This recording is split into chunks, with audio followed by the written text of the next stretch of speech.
Sosial media merupakan salah satu akses bagi banyak orang untuk memberikan informasi yang baik dan benar. Namun, ada kalanya sosmed singkatan dari sosial media dijadikan ajang pamer hingga curhat. Seperti halnya yang terjadi belakangan ini pada anak pertama dari Anang Hermansyah dan Krisdayanti yang berujung komentar pedas dari haters. Awalnya Aurel hanya ingin mengungkapkan curahan hatinya atas ketidakhadiran Krisdayanti pada perayaan ulang tahunnya. Kemudian, Krisdayanti pun membalas postingan Aurel lewat media sosial. Tidak berhenti sampai di situ, Azriel yang terkenal pendiam dan jarang disorot media juga mengungkapkan kekecewaannya atas postingan miminya di sosial media. Lantas, bagaimanakah tanggapan Ivan Fadila dan Epy Kusnandar mengenai kasus antara Aurel dan Krisdayanti? Nah, di sini pentingnya juga menurut saya pengetahuan, sosialisasi, apa sih yang does and don't-nya ya, jadi apa yang boleh dan tidaknya dilakukan di dunia maya itu.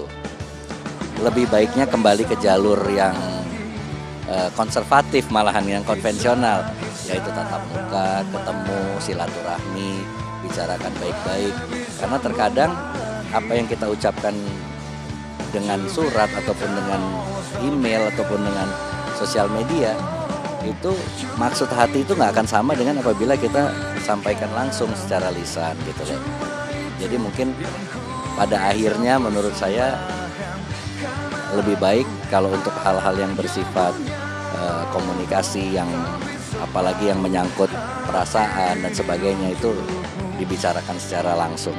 Aduh, sosial media dijadikan ini ya, dijadikan ajang komunikasi yang disalahgunakan ya. Padahal itu yang harus ngomong itu heart to heart ya, bukan sosmed to sosmed. Jadi hal-hal seperti itu malah dunia tahu kebodohan kita. Sebagai orang tua, apakah Epy dan Ivan Fadila akan membatasi anak-anak menggunakan sosial media? Sosmed ya, udah mengganggu, udah meracuni anak-anak. Tapi anak-anak itu nggak tahu, nggak sadar sedang diracuni. Jangan sekali-kali ke anak itu melarang. Ya, anak-anak punya batasan, membatasi dirinya sendiri. Kalau dikagetin oleh orang tua, malah bikin kenapa ya orang tua melarang?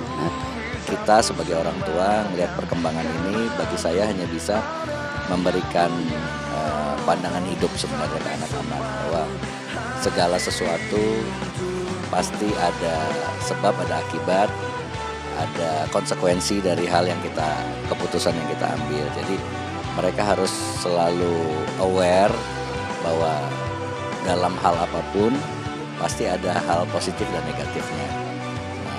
Yang paling simpel kalau kita melihat hal-hal yang negatif, nah bagaimana kita bisa memilah bahwa hal itu negatif dan kita tidak ikut melakukan hal seperti itu. Nah mungkin hal-hal itu yang perlu kita komunikasi yang baik dengan anak, yang perlu selalu kita jalanin gitu. Well, sebagai orang tua pintar, tentunya kalian juga bisa menggunakan sosial media dengan sebaik-baiknya kan?